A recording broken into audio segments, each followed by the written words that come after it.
Hello, friends, and welcome back to another episode of the Dream Bigger podcast. So today I am back with another solo, and I honestly can't believe how close to 2024 we are. And so I figured that from now into the new year, the solo episodes I want them to be focused on how we can show up as our best selves in 2024. So I'm calling this series the 2024 Glow Up. And each of the solos are going to focus on like a different, area of what we want to focus on. But today's episode, I want to focus on the things that we can do right now to start making changes in anticipation for 2024, because I really hate the idea of New Year's resolutions, because I feel like, everyone goes into January with all this gusto, and then unless you actually work to build up habits either in advance or like a plan for habits into the new year, nothing really sticks. And so in today's episode, I really want to share the things that you can do today to continue to show up as your best self. And at the end of the day, like, we still have about 2 months left, or like a month and a half left of this year, and why not just show up as like the best, strongest version of ourselves. And so then when we're going into January, you just continue to feel really good.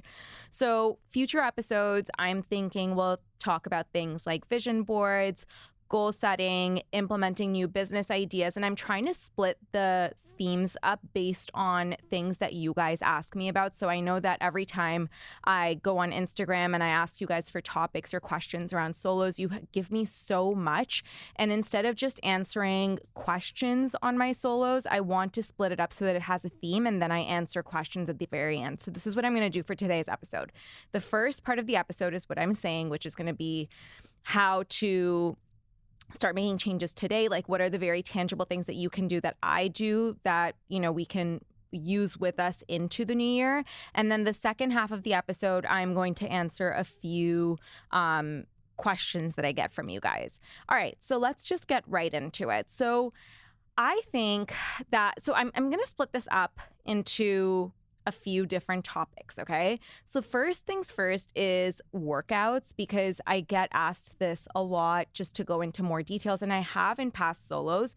But the one thing I want to focus on in today's episode is how I split my workout days across the week, because the thing is that this, number one, matters. And if you are wanting to kind of figure out a schedule for yourself in terms of how you're working out and how you're like implementing that, then maybe a split is helpful. So I've talked about this before, but I am a big, big fan of weightlifting. And now if you are thinking of trying a new workout or are really wanting to look into this, I highly suggest you look into weightlifting, because there's so many benefits when it comes to weightlifting, from the benefits around longevity. When we're older, we're more prone to breaks, like hip issues especially, and making sure that we're working out and like weightlifting from a younger age really protects us against some of that degradation that happens across time.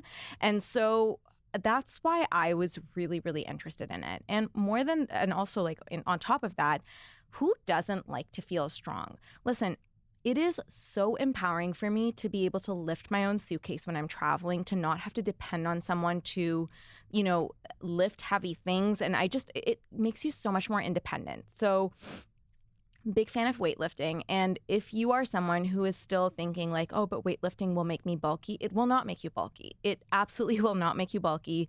Women do not produce enough testosterone to make us bulk up like men. And if you are someone who does have that much testosterone, you will know fairly quickly, because, it'll be even light workouts that just allow you to gain a lot of muscle tone. So I am the strong belief that weightlifting is incredibly beneficial. I think it can be and should be paired with other workouts, which I'll get into, but that's my whole spiel on weightlifting, and I'm going to go into what I specifically do now. So I do 3 days a week of weightlifting. So those days are typically Mondays, Wednesdays, and Fridays. But if I, for some reason, can't make it to the gym on like one of those weekdays, then, I just spread it across essentially. But yeah, that's what you need to know. I do 3 days of weightlifting, and then I do 2 days of cardio. So this can be either things like endurance training, circuit training, HIIT, like whatever it is, I do 2 days of cardio.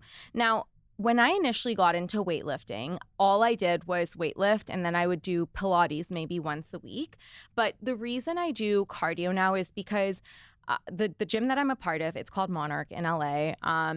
And I haven't been wanting to share that because I feel like it's my little sanctuary. But at the end of the day, I'm an overshare. And it was at some point that I was going to talk about it. And so the gym that I'm a part of, essentially, I have a trainer that I work with every day that I go there. And the philosophy there is that when you number one, cardio is incredibly important for just our overall existence, like recovery, lung capacity. It just helps us live a lot longer. And so obviously I'm really interested in that. And so there's no getting away from the cardio. But more than that as well, it really helps with recovery from weightlifting. So cardio really pumps blood into our muscles, which helps with recovery between workouts. And so the 2 days of cardio that I do, it can be anything. Typically, I do go to the gym for this, but I can even do cardio at home or on my own time if I want to. And, we do like a combination. So like one of the days is definitely more endurance training and the other day is like a little bit more like HIIT or circuit training. And I feel like that's a pretty well-rounded approach.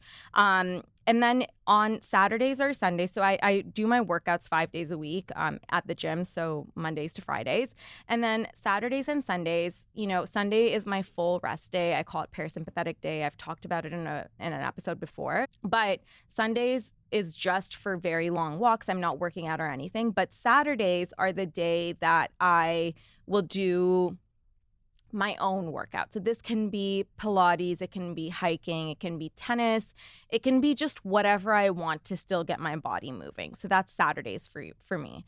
And I know I'm also probably going to get questions about weightlifting and like what I do. So the focus is primarily each day that I go in, like the 3 days that I go in, compound lifts. So things like squats, deadlifts, bench presses. And I feel like that kind of helps, I guess, give you a well-rounded look, definition, strength.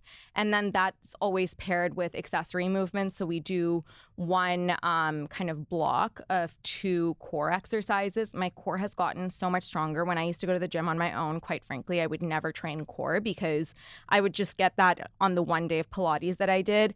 But I found that doing core work more regularly has really, really helped my overall strength and the way I'm lifting weights as well, because I'm able to stabilize myself a lot more efficiently. So we do that. And then there's some accessory lifts like arm work or push-ups, things like that based on my specific goals. But essentially every time I go to the gym, I am doing compound lifts. So just putting it out there. If you're getting started on your workout journey on your own and you're interested in weightlifting, I've referenced this before, but I highly recommend Brett Contreras. Just look him up. There's like a website, you can sign up every month, you get your plan, and it is really, really, really strong because Brett Contreras, his background is like sports science and kinesiology, I believe. So he really understands how the body works.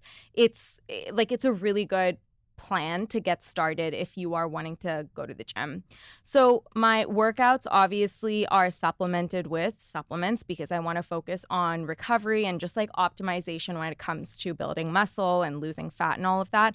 So I take 2 supplements for workout optimization specifically. The Kion amino acids, they're excellent. I did an episode with Angelo Keeley, who's the co-founder of Kion, and honestly, I cannot recommend this more. It helps with everything from building muscle to retaining muscle to helping with muscle protein synthesis to recovery to how many reps you're able to do at the gym. Like, I was completely floored when I had this conversation with Angelo because it was so illuminating the impact that the amino acids have on us. And the Kion ones are probably like the highest quality ones that I've found on the market. And also I do want to call out the fact that I have a code with them. So you're going to visit www.getkeon.com/dream for 20% off on monthly deliveries and 10% off on one-time purchases. So I just wanted to put it out there. Honestly, I've been a fan of the brand for a long, long time. And so highly recommend you check that out. And then I also have creatine. Again, creatine is something I've talked about in past episodes.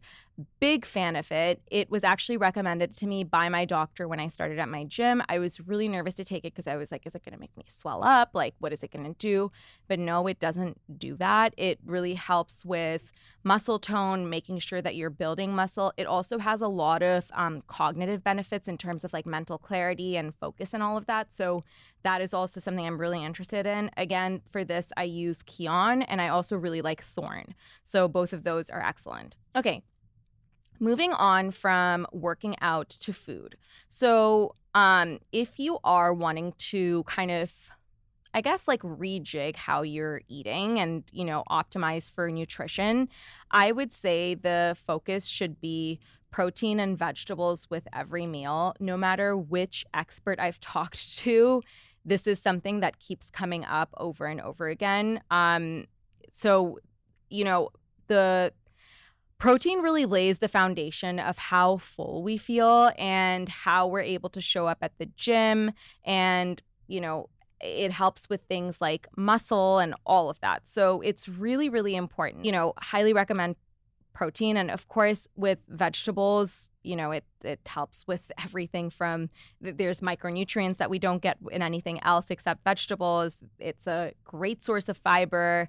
It keeps us full. It's just, I mean, do I really need to talk about how beneficial vegetables are? But that's what I do. And I make sure I have 3 square meals every day, breakfast, lunch, dinner. And I make sure that those are actually filling enough for me so that I'm not constantly reaching for snacks. Of course, this happens sometimes that I do reach for snacks, in which case I like the Think protein bars. I think they're really good. But typically outside of that, like I just do the 3 square meals.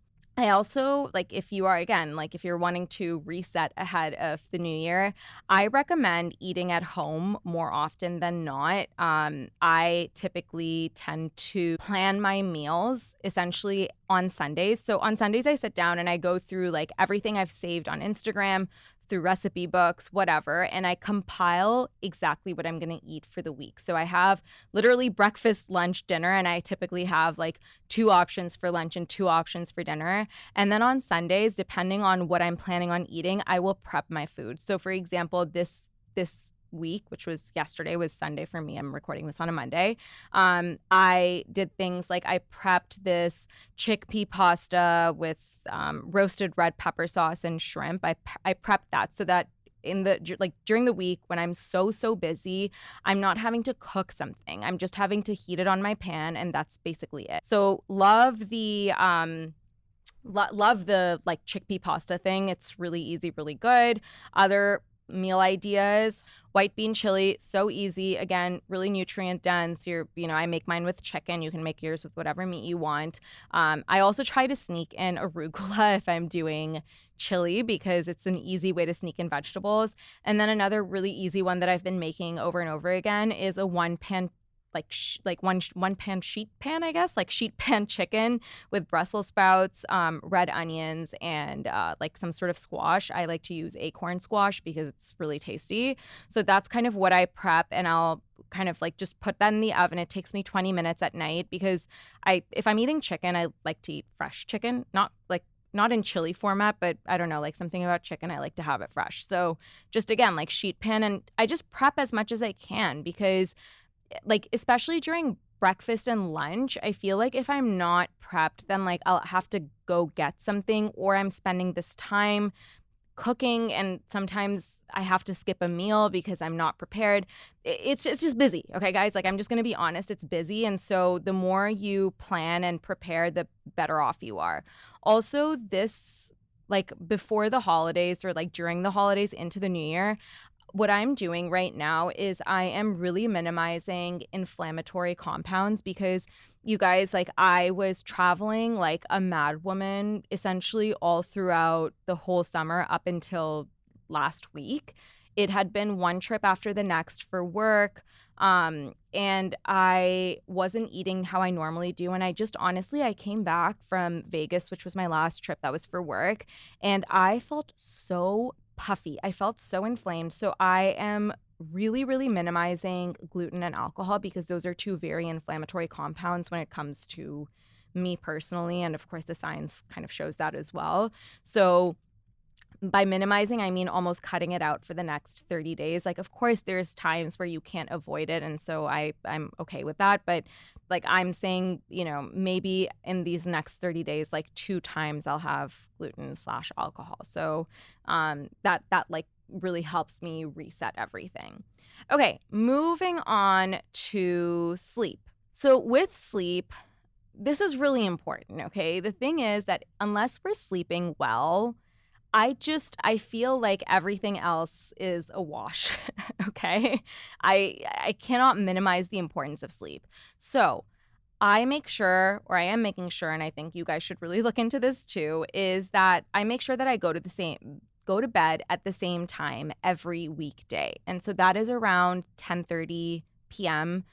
By 10:15, I try to be in bed and I'm either like lights out or asleep by 10:30 to 10:45, okay? So that's my weekday sleep timing. And then I wake up at the same time every day in the morning as well. So because my travel schedule was completely just all over the place, I started waking up later than I normally do, which is, normally I wake up at 6:30 and I was waking up around 7:30, which it does not suit me because I'm a morning person and I have to have a morning routine, and it was just too late for me. So now I'm back to waking up around 6:45. I'm going to push this to 6:30 as soon as I'm like a little bit more acclimated. But essentially, whatever time you choose, you want to wake up at the same time daily. And then on weekends, you want to make sure that you get up to 90 minutes after your like regular wake up time. So say for example, on weekdays, you wake up around 6:30, you want to make sure that you don't really wake up past 8 a.m., max 8:30 on weekends.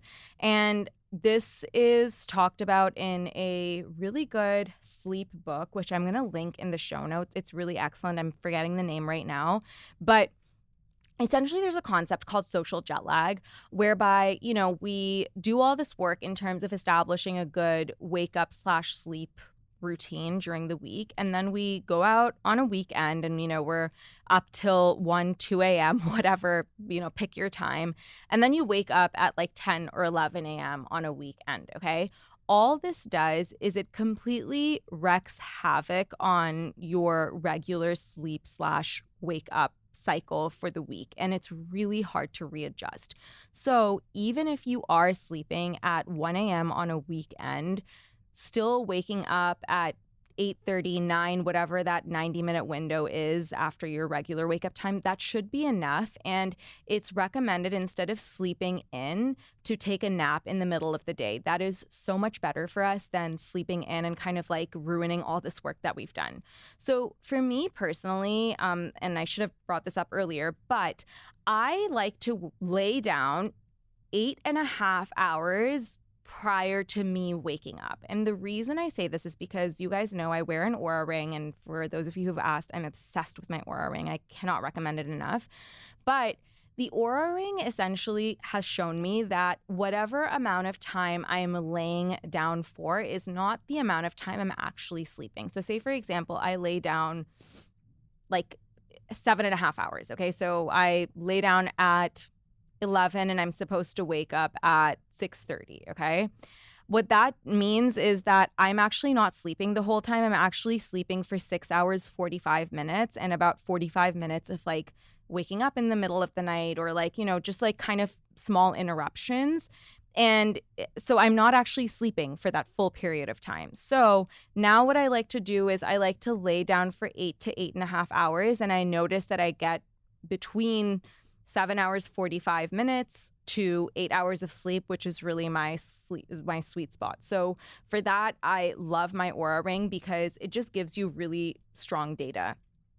Also, Before bed, I like to read on my Kindle, and I don't like to go on my phone because this is kind of what helps me unwind. And I feel like it helps me bookend my day because if I'm staring at my phone, right before I'm supposed to sleep, I feel like what it does is like there's no end to your day, and then all of a sudden you're supposed to sleep and have high quality sleep. No, that doesn't work. Okay, so instead I like to read a book, and I read fiction or historical fiction only before bed because, again, it helps me really disconnect from what's happening in my day, in my life, in this world, and really just helps me sleep. And I've noticed, ever since I started doing this and doing it diligently, my quality of sleep is so much better. I fall asleep a lot faster. It's just so much better in general.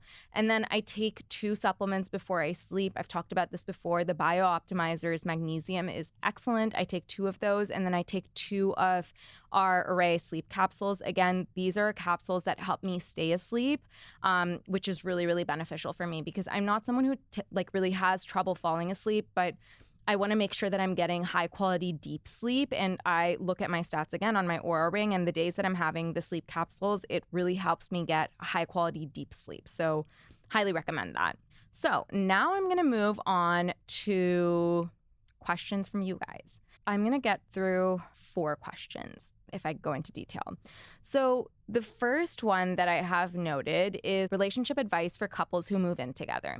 So I think the first thing that you have to realize is that your partner is inherently a different human being from you. And so you have to be malleable. And that's just that's just a fact. Like, you aren't moving in with your clone, and your partner's habits, their likes and dislikes, their strengths and weaknesses are going to be inherently different from you. And I just think that it's you need to accept that and come to terms with it and adapt based on that. So what I mean by this, for example, is, and I think I've talked about this before. So Nish doesn't make the bed the way that I want to make the bed. And so, you have to be able to teach the person.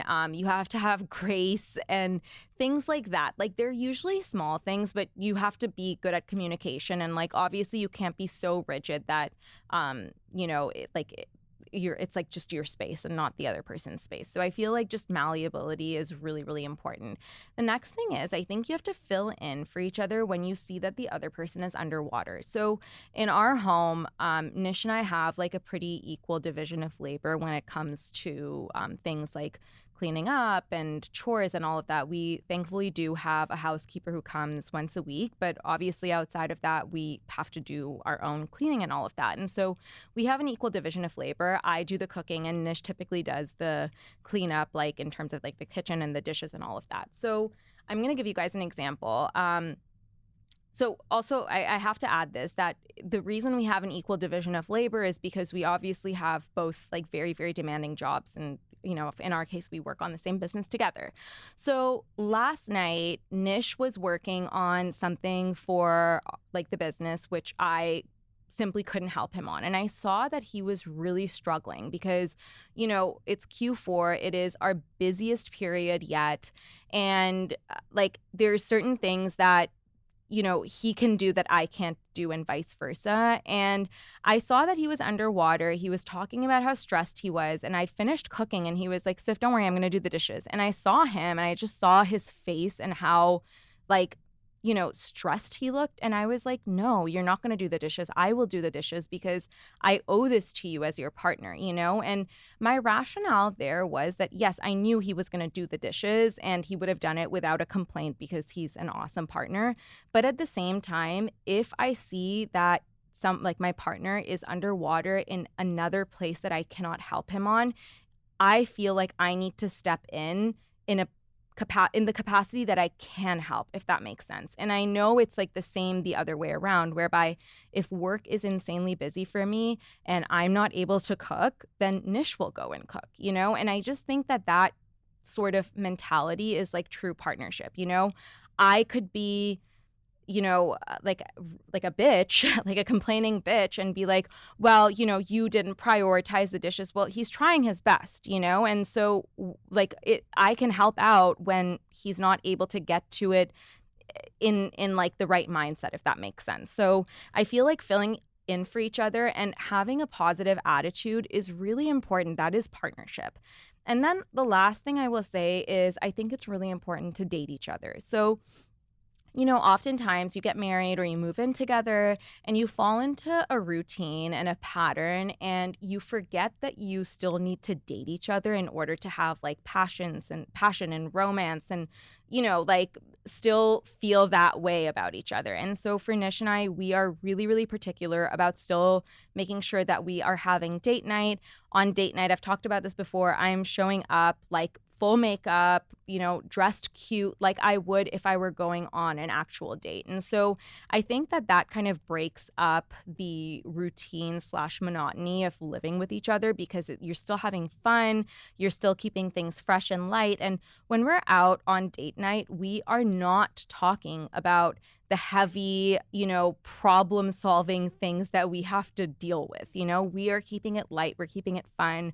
We're talking about fun things that are going to put us in a good mood, just like you would on a date. And so I feel like those kind of overarching themes have really helped Nish and I in terms of how we live together. And I will say, like, we are 11 years into our relationship and we've been living together for a while as well. And I love spending time with Nish. He's my favorite person in the world. And every day I tell him how grateful I am to have him in my life and vice versa. So I feel like these things help.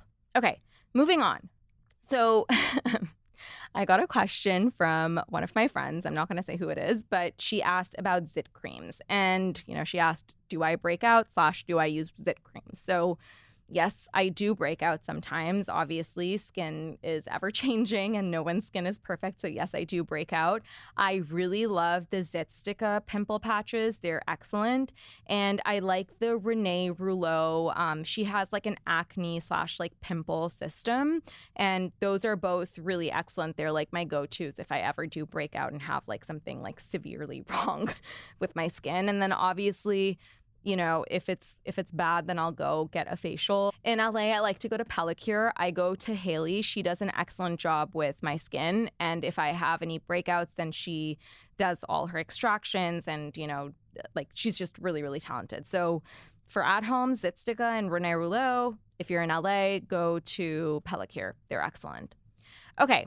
Next question is how to maintain an abundance mindset. So I think I've talked about this before, but abundance mindset is something that I have actively worked on. It's not like I was born like this. It's not like this is who I was, like from an early age.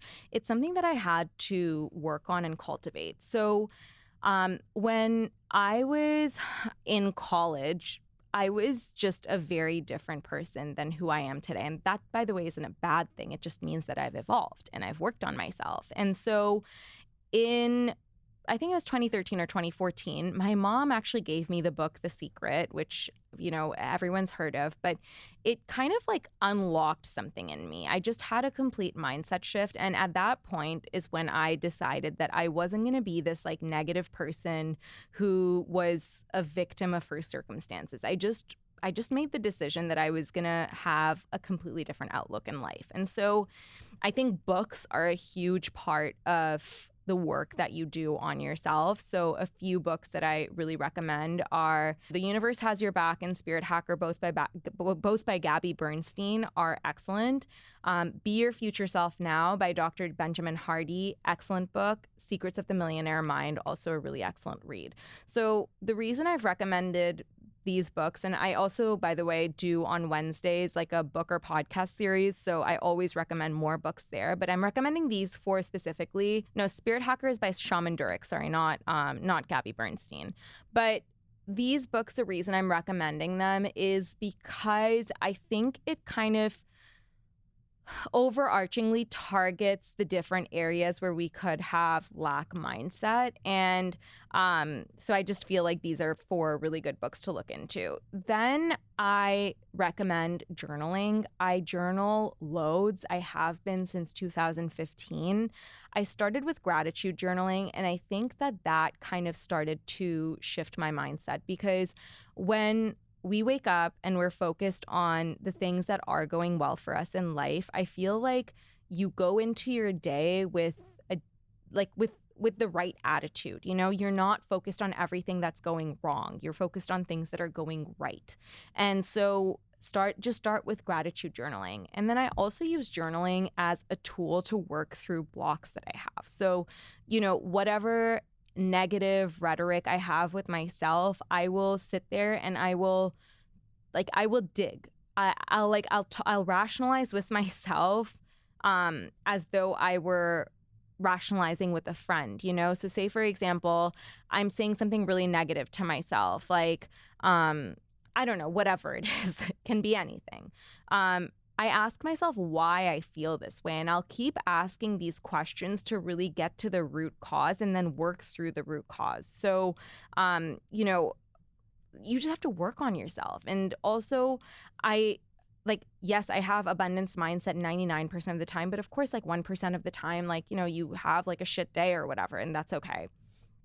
I think also the trick is to find inspiration from other people. So, there's a lot of people who look at someone who has something that they may want, whether that's, a business that's doing well, or, a designer handbag, or a relationship or whatever. And you look at that person and you're like, well, shit, I'm so jealous because they have that. For me, I don't think of it that way. For me, if someone has what I want, or what I aspire to be, they're already there, then I draw inspiration from that. I instead think, oh my God, look what they've achieved. If they've done it, then I can definitely do it, because I really deeply believe that if someone has been able to achieve something, then anyone can achieve it, because it's not like that person was born special, everyone has opportunity to I guess get to where they want to be. So that's kind of how I think, and that's really helped me. Okay, so the last thing I think I'm going to get into is a question about how to get out of credit card debt. So I'm going to preface this by saying I am not a financial expert, obviously, but I can give you my tips. So the first thing I need you to do is read the book, I Will Teach You How to Be Rich by Ramit Sethi. So this book is an excellent beginner's guide to finances. It gives you the facts and gives you tangible tips without making you feel bad, right? Because I used to hate books on finances, because everyone would just say the same shit, oh, you don't need that shoe, or you don't need to buy the coffee from outside, or whatever it is. And I think what this book does really well is it allows you to keep the things that bring you pleasure while cutting the things that are kind of nothing to you. So this is it's a really, really good book. I highly recommend everyone gives it a read, because it really does have tangible tips that you can use. Then what you're going to do is really go through your credit card statements. So I used to do this once a week on Sundays, and I reframed how I was looking at my finances, right? Because I think when you aren't in the place that you want to be, you almost have this head in the sand ostrich syndrome, where you don't want to look at your finances and you just want to pretend like nothing is wrong. And I think that if you think like that, you're never going to get to the place that you want to be at. So I did a whole reframe in terms of how I was looking at my finances. So I would sit down every Sunday and I would go through all my credit card statements. I would take inventory of where I was spending my money. I would go through a budget. And every Sunday that I'd do this, I'd make it a fun thing. I'd make coffee for myself. I'd make sure I did something fun afterwards. Whatever it was, I'd make sure that it was a fun part of my week, so that it wasn't this horrific thing that I had to do. It was a complete reframe. And so if you're someone who's like nervous about your finances, maybe you're in credit card debt, maybe you haven't saved as much as you want to, and you're really wanting to change that part of your life, come at it with like a good attitude and kind of like tack things onto that activity that make you feel really happy. So maybe you want to do your finances and then watch your favorite TV show afterwards to like reward yourself or whatever it is. And so I would do this on a weekly basis, and something that you notice happens when you do this, you realize that you are typically have like subscriptions and stuff to things that you don't need. You'll also probably be shocked by what you're spending your money on when you actually go and look at it on a week by week basis. And then from there, also coming up with a budget. Again, that budget exact structure is in the I Will Teach You to Be Rich book. And I find that that budget is a really strong kind of structure and an easy structure to follow. Also, what I like, if you want to take it a step further, like say you've gotten out of debt and you want to start putting money away into either savings or the stock market or whatever, have like a monthly goal that it's just reserved from your account that goes out into your investment account or whatever it is. That's what I do. And I feel like that amount kind of piles up over time. And of course, like, everyone's financial position is really different. But even like if I could go back and speak to myself when I was just, right out of college, I would still say put away like the tiniest amount. Like even if it's $100 a month or like $200 a month, whatever it is, putting that away, I think it just puts you into like it just creates a good habit essentially. And then obviously as your finances change and you start to get better in life, then you put away more money essentially into your investment / savings account. So highly recommend kind of these tips and tricks. Again, read the book. It will change your life. And then if you are wanting to move on to something a little bit more advanced, Mastering the Money Game by Tony Robbins is also excellent. He essentially interviews the world's biggest finance experts and brings us like really, again, like very tangible tips. But I think when it comes to this credit card debt thing, you guys, I understand that there is like a lot of stress, maybe some shame around it. And I promise you that's just not how you should feel when you're trying to tackle a problem head on. I think that instead have a lot of resolution. There's a lot of people who've gone through this, who are going through this, and you will get through it. You just have to be really focused on your goal and cut where you can. And I will say, make sure you pay off your your credit card debt before you start investing, because the interest on your credit card debt is higher than the returns you would get from investing in the stock market. So that's also something that you should keep in mind. Okay, you guys, I'm going to check if I have any more that I can get to right now. Yeah, I think the rest of the questions that I got from you guys, they will go into the next few episodes that I have on this Glow Up series, business themed, goal themed. And I feel like if I really want to get into it, I won't have the time in this episode and I just won't do it justice. So I hope you guys enjoyed this little chat that we had and that you found it helpful. And I'm really excited that we all get to go into 2024 as the best versions of ourselves. And I will talk to you guys next week. Bye.